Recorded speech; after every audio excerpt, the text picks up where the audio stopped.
বন্ধুরা আসুন, এই প্রাইমারি স্কুলে কিন্তু আমিও পড়াশোনা করেছি। সে আগের প্রাইমারিটা নেই, এখন নতুন প্রাইমারি হয়েছে। এখানে রাজীব ও রকি গল্প করছে, হাসছে, নতুনরা খেলাধুলা করছে, নতুনদেরকে আবার নতুন করে আমি চিনতেছি।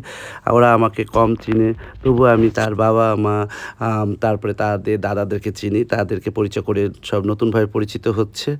গ্রামের স্মৃতিগুলো সবসময় মনে পড়ে। আর বর্ষাকাল আসলেই এখানে ফুটবল খেলার প্র্যাকটিস চলে। আমাদের ভালুকাছি একটা সুন্দর গোছানো গ্রাম। সেখানে সুন্দর ছেলে-মেয়েদের আড্ডা এবং সুন্দর একটা পরিবেশ। আর এগুলো আমি চিনি। নাদের, তারপরে হলো কোরবান ভাই, তারপরে শেরবান চাচার বড় ছেলে আহাদ ভাই আসতেছে। আহাদ ভাইও কেমন আছো? এই যে সব আমরা একসাথে হচ্ছি, সব গল্প করা হচ্ছে। তারপরে এইদিকে আবার শক্তিশালী আরেকটা ভাই আছে।